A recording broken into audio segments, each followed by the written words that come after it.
இல்ல சார். கவலைப்படாத, இனிமே நீங்க தான் என் குடும்பம். நீங்க தான் என் அப்பா, நீதான் என் அம்மா. நான் வந்து உன் உயிர் நண்பன், கவலைப்படாத. നീ ഉയർ നൻപനല്ലടാ. നിങ്ങൾക്ക് അറിയാവാ, ഞാൻ കണ്ട പെണ്ണിനെ സൂത്രത്തിൽ പോയി കണ്ട് കല്യാണം പണിക്കളഞ്ഞ 1.5 പേർക്ക് ഇവൻ. സാറേ, ആ പറഞ്ഞ ഒരു കറക്ഷൻ ഉണ്ട്, കഥ പറയുമ്പോ മൊത്തത്തിൽ പറയാം. ശരിയാ സാറേ, ഇവൻ കണ്ട പെണ്ണിനെ ഞാൻ പോയി കണ്ട്. പക്ഷെ അതിന് മുമ്പ് ഈ മാങ്ങാത്തോലം ചെയ്ത എന്താണെന്നറിയോ? കാണാൻ പോയ പെണ്ണിന് കോന്ത്രം പല്ലുണ്ട്, അവന്റെ കുഴി കിടക്കുന്ന അപ്പൂപ്പന്റെ കോടാങ്കി ശാസ്ത്രപ്രകാരം കെട്ടുന്ന ശക്കം വെന്തുരുക്കി ചത്തുപോകും എന്നൊക്കെ പറഞ്ഞ പെണ്ണിനെ ഉപേക്ഷിച്ചതിന് ശേഷമാണ് ഞാൻ പോയി കണ്ടത്. എന്നിട്ടോ ഈ ചെറ്റ ഇവൻ കല്യാണം കഴിച്ചിട്ട് ആ പെണ്ണിനെ കൂട്ടിട്ട് പോയി ഓപ്പറേഷൻ ചെയ്ത് ഓളെ പല്ല് ശരിയാക്കി കളഞ്ഞു സാർ. അങ്ങനെ ഒരു ഓപ്പറേഷൻ ഉള്ള കാര്യം ഇവൻ എന്നോട് പറഞ്ഞില്ല സാർ, പറഞ്ഞില്ല. നീ 95 പോലെ കമ്പ്യൂട്ടർ കളിക്കുന്നവനല്ലേ, എന്നിട്ട് എന്തുകൊണ്ട് ഇത് അറിഞ്ഞില്ല? സകലകല വല്ലവൻ, പക്ഷെ വകതിരിവ് വട്ടപൂജ്യം. நீ கவலைப்படாத. ഓ, അവനോട് ഒരു സെന്റി അടിക്കണ്ട. உனக்குன்னு ஒரு பொண்ணு பிறந்திருப்பா, எங்க சார்? வர வரைக்கும் கவலைப்படாத. ஸ்டேட்டே இல்ல சார். உங்களுக்கு தெரியுமா, என் அப்பாவோட குடும்பத்துல யாருமே 70 വയസ്സ് താണ്ടാது. എനിക്കിപ്പോ 38 വയസ്സായി സാർ.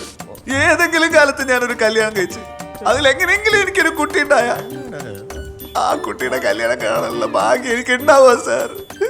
വേറെ കുട്ടികളെ കാണാനുള്ള ഭാഗ്യം എനിക്ക് ഉണ്ടാവുക സാർ. ഉണ്ട്, ഭാഗ്യമുണ്ട്. ഇതാണ് ആ കൊച്ച്, പേര് ഗോപിക. എങ്ങനെയുണ്ട്? അസ്പരസ് അല്ലടാ, പ്രശാന്തേട്ടൻ്റെ ആലോചന. എന്നോടല്ലാരാടാ എനക്ക് പെണ്ണ് നോക്കാൻ പറഞ്ഞേ? ആരും പറയണോ?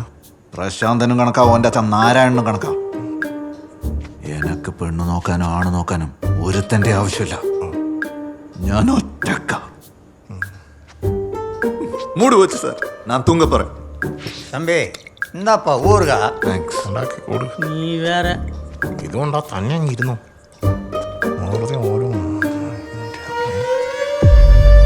എന്താ മാമ്പറത്തെ ജയേഷീടെ കിടന്ന് കരഞ്ഞ് നിലവിളിച്ച കാര്യം പുറത്തറിയിച്ച് ആണുങ്ങളെ മക്കാറാക്കാൻ നോക്കിയാലുണ്ടല്ലോ കുരിപ്പേ, ചവിട്ടി ചുമരുമിൽ പറ്റിച്ചള ഞാൻ. ഉറിഞ്ചതാ ഓടാ.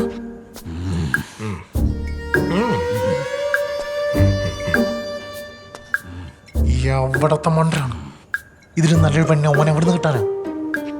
സ്വാമി എന്തേലും പറഞ്ഞു കൊടുക്കണം, അല്ലാണ്ട് വെള്ളം അടിക്കാൻ വേണ്ടി മാത്രം ഇങ്ങോട്ട് കെട്ടിയെടുത്താൽ പോരാ. സൂക്ഷിച്ചൊക്കെ പോണേ. പക്ഷെ ഒരു കാര്യം ഞാൻ ഉറപ്പ് പറയാം, അവരുടെ പേരില് 3 അക്ഷരമായിരിക്കും ഉണ്ടാവുക.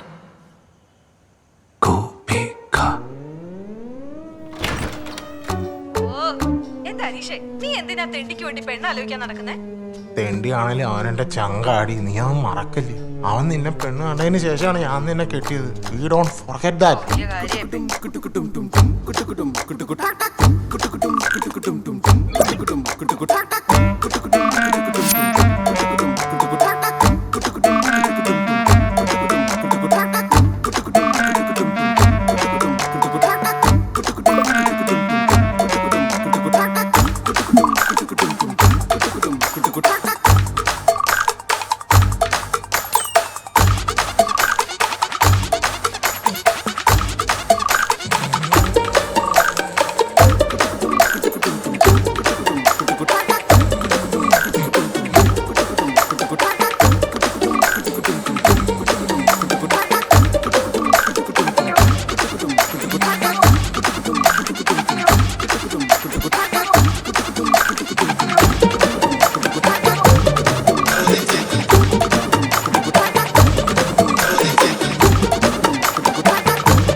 ഗോപിക്ക് സാമ്പാറും എരിശ്ശേരിയെല്ലാം ഉണ്ടാക്കാൻ അറിയാം.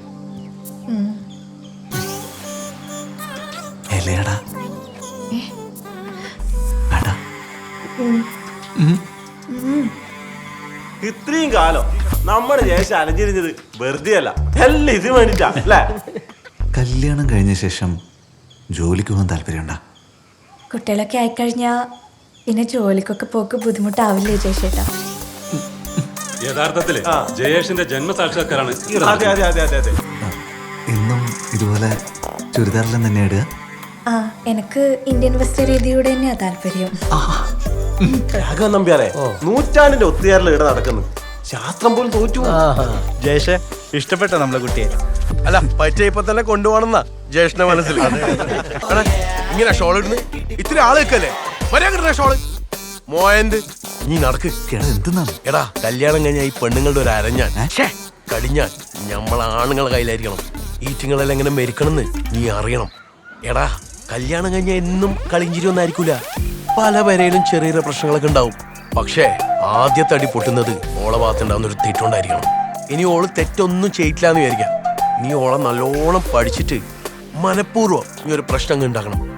അപ്പൊ ഓക്ക് തോന്നണം അയ്യോ തെറ്റ് പറ്റിപ്പോയി മാപ്പാക്കണം എന്നൊക്കെ. അപ്പൊ ഈ കിട്ടുന്നൊരു അപ്പർ എഡ്ജില്ലേ മോനെ ജയേഷ, ലൈഫില് ചാവുന്നവരെ എനിക്കത് ഉപകാരപ്പെടും. നീ കേട്ടിട്ടില്ലേ മെൻ ആർ ഫ്രം മരണമാസ് വിമൻ ആർ ഫ്രം അടുക്കളന്ന്?